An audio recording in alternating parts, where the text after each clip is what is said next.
আমার হাজব্যান্ড আর আমার ওই খালা মিল্লা আমাকে ফরিদপুর দৌলতদিয়ায় বিক্রি করে দেয়।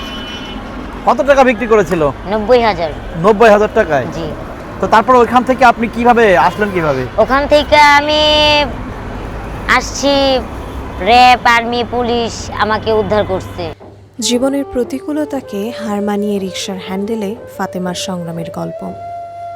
মাত্র 5 বছর বয়সে পরিবার থেকে বিচ্ছিন্ন হয়ে হারিয়ে যান ফাতেমা। এরপর ভাগ্যের নির্মম পরিহাসে জীবনের এক কঠিন অধ্যায় শুরু হয় তার। জীবনের নানা চড়াই উতরাই পেরিয়ে একসময় তার শেষ ঠিকানা হয় রাজবাড়ির দৌলতদিয়া পল্লী। সেখান থেকে পরবর্তীতে আশ্রয় মিলে একটি এতিমখানায়। চাকরির কথা বললে দৌলতদিয়া পাড়ায় নিয়ে যায়। ওইখানে নিয়ে যাওয়ার পরে আমাকে অনেক কথা বলে যে তোমাকে এখানে থাকতে হবে, তোমাকে এখানে কাজ করতে হবে। পরে যার কাছে বিক্রি করছে 90,000 টাকা দিয়ে, সে আমাকে বলছে যে তুমি এখানে থাকবা, কিসের জন্য থাকবা সেটা তোমার জানা দরকার। পরে আমি বলছি যে কিসের জন্য। পরে আমাকে সব কিছু ভাঙ্গা বলছে। পরে আমি বলছি আমি এই কাজ করতে পারবো না। পরবর্তীতে ঢাকার মিরপুরের শাহ আলী মাজার এলাকায় বসবাস শুরু করেন ফাতেমা। নতুন জীবন গড়ার প্রত্যয়ে বিয়ে করেন এবং একটি ছেলে সন্তানের জন্ম দেন। তবে সেই সংসারও দীর্ঘস্থায়ী হয়নি। স্বামীর সঙ্গে বিচ্ছেদের পর সন্তানকে নিয়ে আবারও কঠিন বাস্তবতার মুখোমুখি হন তিনি। সংসারের দায়িত্ব, দারিদ্র্য ও জীবনের একের পর এক আঘাত তাকে দমিয়ে রাখতে পারেনি। জীবিকার তাগিদে বেছে নেন এমন একটি পেশা যেখানে নারীদের উপস্থিতি এখনও বিরল। পরবর্তীতে যারা আপনাকে দৌলতদিয়া বিক্রি করে দেয় তাদের বিরুদ্ধে কোনো ব্যবস্থা নেওয়া হয়নি? হ্যাঁ, তাদের বিরুদ্ধে ব্যবস্থা নেওয়া হয়েছে, কিন্তু আমি ছেড়ে দিচ্ছি। আমি ছেড়ে দিচ্ছি এই কারণেই, আল্লাহ তাআলা বলছে ক্ষমা দৃষ্টিতে সবসময় দেখতে। আমি জামিন পাওয়ার পরেই আমি তাদেরকে দেখছি। আমাকে বলা হয়েছিল যে তাদের দেখার মাধ্যমেই আমি যেন পুলিশ বা আর্মিকে ফোন দেওয়া হয়, তাদেরকে ধইরা নেওয়া যাবে। কিন্তু আমি আর কোনো রকমভাবে কোনো কিছু করিনি, কারণ আমার কইরা কোনো নাই। আল্লাহ তাআলা একদিন না একদিন সেই বিচার করবেই। নিয়ে যায় একটু ওই ঘটনাটা যদি একটু ব্যাখ্যা করেন। আমি যখন মাজারে 12 বছর বয়স, তখন আমাকে ওই মাজার শরীফ দালাল আমাকে নিয়ে যায়, মানে চাকরির কথা বললাম। পরে আমি বলছি যে কিসের জন্য। পরে আমাকে সব কিছু ভাঙ্গা বলছে। পরে আমি বলছি আমি এই কাজ করতে পারবো না। যখন আমি বলছি এই কাজ করতে পারবো না, তখন আমাকে সে বলছে তাহলে তুমি চলে যাইতে পারো, কারণ আমরা কাউকে জোর করে এখানে রাখি না। কিন্তু আমাকে দালাল বলছে যদি আমি এখান থেকে যাওয়ার চেষ্টা করি তাহলে আমাকে কোনো এক নেশার মামলা দিয়ে দিবে। তার জন্য আমি ওখানে থাকছি 1 সপ্তাহ। 1 সপ্তাহ থাকার পরে আর্মি, পুলিশ ওরা আমাকে উদ্ধার করছে। ওখান থেকে উদ্ধার করার আগে আমি ফোন দিয়েছিলাম আমার এতিমখানায় আমি ফোন দিয়ে বলছি যে স্যার আমি এরকম সমস্যায় আছি, আপনি একটু আর্মি আর পুলিশের সাথে কথা বলেন। তারপরে সে বলছে যে ঠিক আছে। পরে সে তাদের সাথে কথা বলছে যে মেয়েটা অনেক ভালো, মেয়েটার সাথে যেন কোনো রকমভাবে অন্যায় না হয়, আপনি মেয়েটাকে উদ্ধার করেন।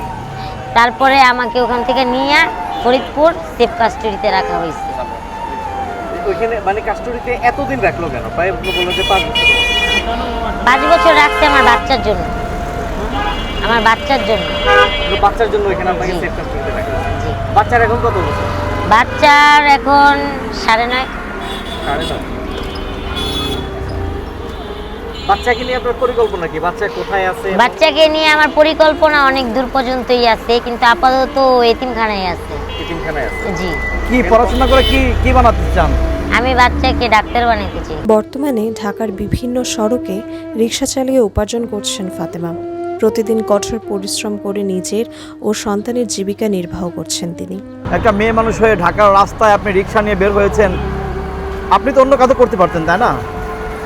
হ্যাঁ, আমি অন্য কাজও করতে পারতাম এবং কি করছিলামও।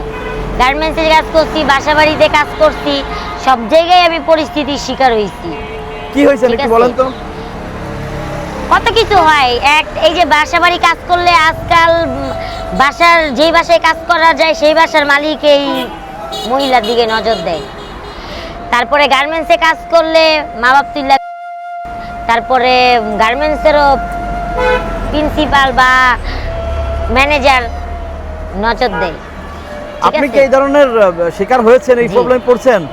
আপনার সাথে কি ঘটনা ঘটছিল ছোট্ট করে একটু বলেন তো। গার্মেন্টসের মালিক বা বাড়িওয়ালারা কি করছে আপনার সাথে? আমার সাথে ঘটনা অনেকই ঘটছে, কিন্তু তার চেয়ে বেশি ঘটনা ঘটছে আমার শৈশবকালটা। ফাতেমার জীবনগাথা কেবল একজন নারীর ব্যক্তিগত সংগ্রামের গল্প নয়, এটি প্রতিকূলতার বিরুদ্ধে অদম্য সাহস, আত্মসম্মান এবং বেঁচে থাকার লড়াইয়ের এক অনন্য উদাহরণ। সমাজের নানা বাধা ও বৈষম্য উপেক্ষা করে তিনি প্রমাণ করেছেন, দৃঢ় ইচ্ছাশক্তি থাকলে প্রতিকূল পরিস্থিতিকেও জয় করা সম্ভব। আচ্ছা, তো আপনি এই মানে নারী হয়ে পুরুষের পোশাকে কেন এবং পুরুষের সাজসজ্জা কেন? সমাজের জন্য, সমাজের জন্য। সমাজের জন্য বলতে- জি, এই সমাজ যদি আমাদেরকে ভালো স্বীকৃতি দিত, ভালোভাবে দেখতো, তাহলে আজকে আমার এই রিক্সা চালাইতে হইতো না। ফাতেমার মতো সংগ্রামী মানুষের পাশে সমাজ ও রাষ্ট্রের আরও বেশি সহায়তা প্রয়োজন, যাতে তিনি এবং তার সন্তানের ভবিষ্যৎ আরও নিরাপদ ও স্বাভাবিক হতে পারে। সমাজ যদি আমাকে স্বীকৃতি দিত বা একটা ভালো ফ্যামিলির মধ্যে আমি থাকতাম, তাহলে হয়তো আজকে আমি এই পর্যায়ে আসতাম না। আমাকে এত লাঞ্ছিত, এত অবহেলিত সহ্য করতে হইতো না। আমি অনেক লাঞ্ছিত, অবহেলিত এবং কি কিছু কিছু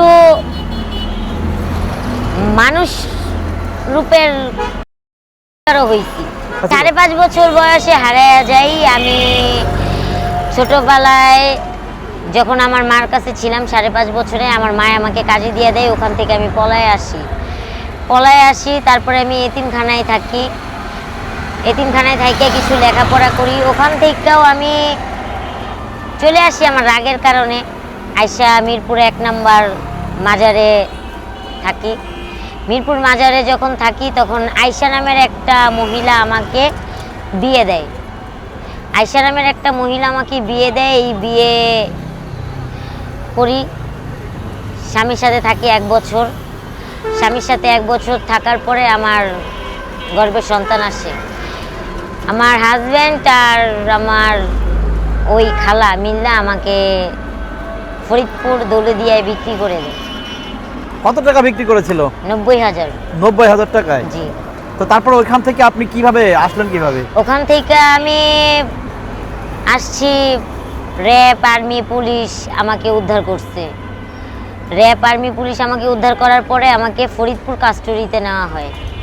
ফরিদপুর কাস্টডিতে নেওয়া হয়, তখন আমি 5 বছর আমি ওখানে ছিলাম। আমার সন্তান ওখানেই জন্ম নেয়। এটা কত সালের ঘটনা, এই যে ফরিদপুরের? ফরিদপুর আমি ছাড়া পাই, আমি জামিন পাইছি হলো 22 সালে। তাহলে এটার ঘটনা 15-16 সাল। আপনার বয়স কত বছর আপু? আমার এখন বয়স 22 থেকে 23। 23 বছর।